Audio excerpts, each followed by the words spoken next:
I was rudely awakened the next morning by Pete's crash landing just inches from where I lie on Toby's bed. Wake up, you sleepy creep!"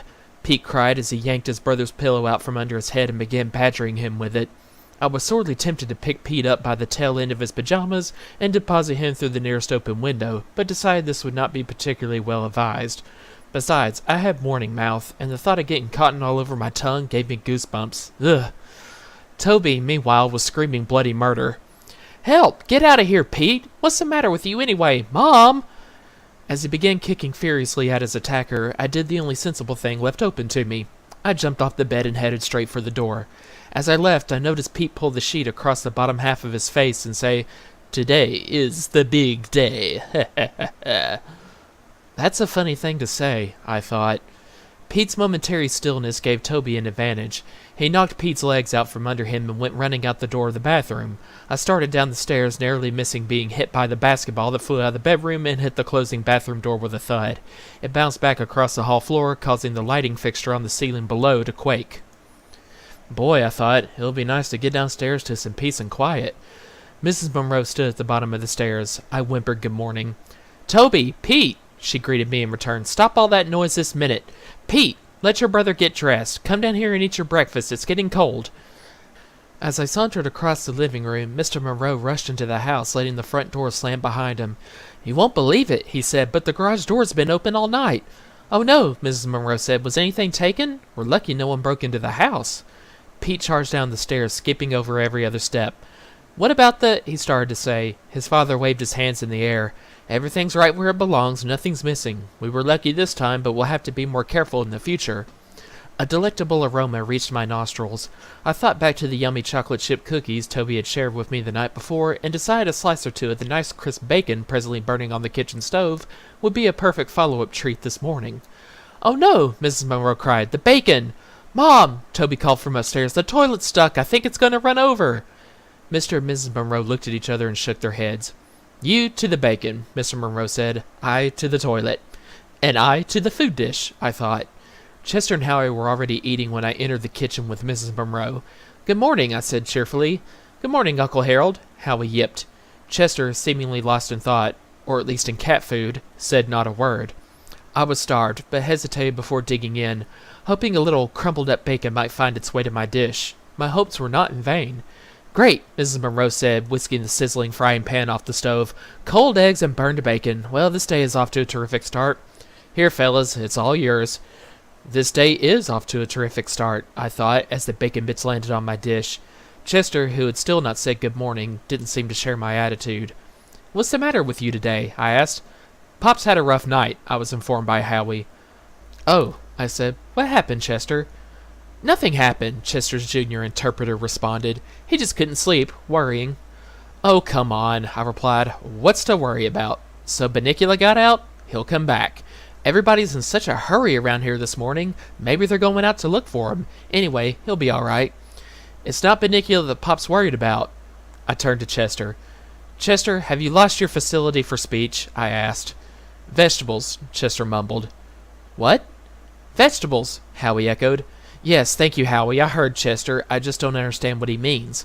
"Follow me," Chester said, turning and walking out the kitchen door. His canine shadow trailed behind him. "But," I said, turning to my still-occupied food dish, "what about my breakfast?" Turning over his shoulder, Chester replied, "This is important," and he vanished beyond the swinging door. "Important?" Howie repeated as he too disappeared from sight. Hurriedly, I wolfed down the rest of my morning repast, and, in a matter of seconds, was in the living room. Chester was perched on the arm of his favorite armchair. Howie sat attentively at his feet. Toby and Mr. Monroe came down the stairs to join the rest of the family in the kitchen. In his arms, Toby was clutching an overflowing shopping bag. "I'm ready to go," he cried as he bounded through the kitchen door. "Not until you've eaten," I heard his father say as he followed. "Then we'll be on our way." Chester watched the swinging kitchen door slowly close, then turned to us. "Has it ever occurred to you what happens to those vegetables?" he remarked. "What vegetables?" I asked. Chester looked deeply into my eyes. "The vegetables that Bunnicula attacks. The vegetables he drains of their life's juices. The vegetables, in short, he vampirizes." "Oh, those vegetables," I said. "Those vegetables exactly. You see, Harold, I've given a great deal of thought to those vegetables during the night, and I've concluded—" Howie, who had strayed from the conversation momentarily to attack a throw rug someone had been thoughtless enough to leave lying around on the floor, of all places, suddenly looked up. Pop's got this, what do you call it again, Pop? Theory, Chester said. Oh yeah, he's got this theory, see, that... Howie, dear boy, Chester interjected. Why don't you let me tell it, Oh, sure, Pop, whatever you say, replied the dachshund agreeably. He returned to chewing the corner of the rug. Chester went on. I had this theory, Harold, that these vegetables, once attacked, are not as harmless as one might think. I never thought of vegetables as harmless, I said, especially spinach. What do we know from the literature of vampirism? He continued. Seeing that I knew nothing from the literature of vampirism, he persevered. We know that once attacked, the vampire's victims become their master's slaves. In fact, they are transformed into zombie vampires, the living dead, doomed to go out into the night seeking fresh bodies to satisfy their bloody cravings. Chester, I said softly, is this necessary right after breakfast? It can't wait, he snapped. We have to act fast. To do what? I asked. Surely you're not saying that these vegetables... Do they just lie there, useless, finished, dried up? Chester interrupted. Or does Bunnicula, like the vampires of old, have a further purpose for them? Are they his minions, acting on his orders to turn the world into creatures like himself? When night falls, are they out there waiting to lure innocent victims into taking a bite? Just one bite and, bam! You're a goner. Think of it, Harold. If Bunnicula got out last night, this entire neighborhood could be filled with killer parsnips, bloodthirsty string beans, homicidal heads of lettuce. Don't forget the minions, I said. What? The minions who are acting on his orders. Are minions like onions, Chester? A minion isn't a vegetable, you dolt. A minion is a follower, a servant. Oh. I've reflected for a moment on Chester's new theory. That's when I noticed Howie's whimpering. The poor fellow was cowering under the coffee table. What's the matter, Howie? I asked. I'm afraid, he answered. What if those killer parsnips sneak up on me while I'm sleeping and sink their fangs into my neck? I turned to Chester. You see where your stories are getting us? Poor Howie's scared out of his wits. And rightly so, if my thinking is correct. But it isn't correct, Chester, I replied. It's nonsense. We shall see, Chester said, pulling at the hair between his toes. But if the people in this town start acting strangely, it could be because Bunnicula and his vegetables has succeeded in... Shh! Say no more. Chester bathed himself with sudden vigor as the entire Monroe family, laden with bundles, entered the living room. It looked as if they were headed for an outing of some kind. Well, why not, I thought. It's a beautiful day for a little romp in the great out-of-doors. I was all set to join them when Chester nudged me. Come on, he said. We got some checking up to do. But... Goodbye, Chester. Goodbye, Harold, Mrs. Monroe said from where she stood by the front door. Try to keep Howie and each other out of trouble while we're gone. If you want to go out, you can use the pet door. There's water in your dish and... Dear, Mr. Monroe said, touching his wife gently on the arm, the boys will be fine. Besides, we won't be gone long. We'll be back this afternoon. Yeah, Pete said. Anyway, how do they know what you're saying? They're just dumb animals. Dumb animals, I thought. Pete had never been above talking to us before. I wondered if he was going through a stage again. These days it seemed as if Pete went through stages faster than socks. Toby kicked his brother in the shins. They are not dumb animals, he cried. I made a mental note to give Toby's face the reward of a thorough licking later. They're smarter than you are. Don't make me laugh, Pete snorted. They are too. Are not. Are too. Boys, Mrs. Monroe cried. Please, let's go. Still bickering, Pete and Toby were led out the front door by their parents. Goodbye, fellas, Mr. Monroe called out over his shoulder as the front door clicked shut. Do you think we're smarter than Pete? I asked Chester. I think we are, Uncle Harold, said Howie. Why, just last week, Toby threw a stick in the backyard, and Pete didn't even know enough to chase it and bring it back in his teeth. Even I know that. Chester gazed at Howie through half-closed lids. Well, there's your answer, Harold, he said. Now, come on, we've got to move. Where are we going? I asked as I followed Chester through the kitchen door. Outside, he answered. We got to find that rabbit and see what damage he's already done.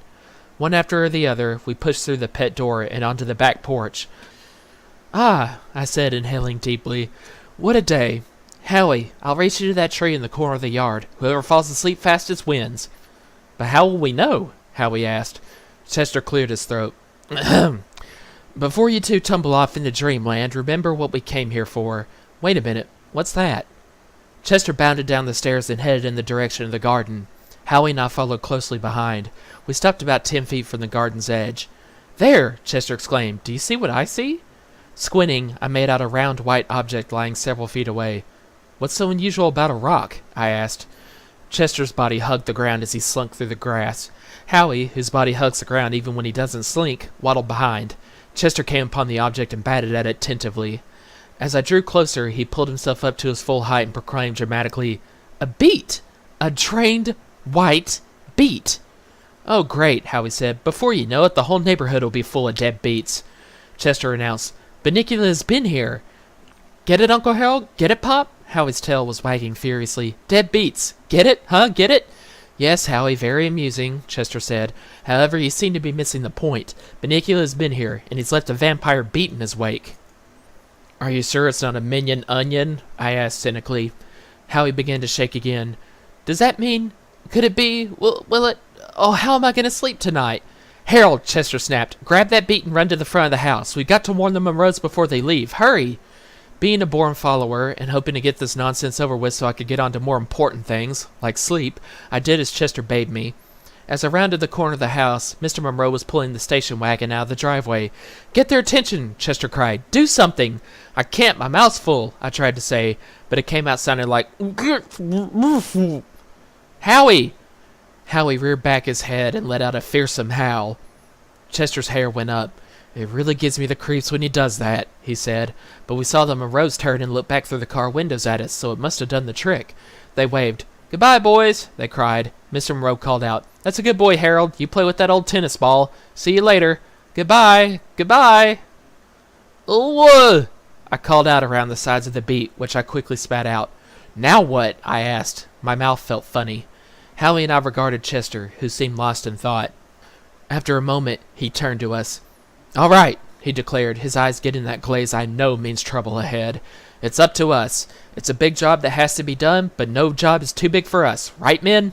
"Well," I said. "Right on, Pop," shouted Howie gleefully. "Let's go. Let's do it. Let's... By the way, what is it we're going to do?" "You'll see," Chester replied. "Wait here." And he disappeared around the corner of the house.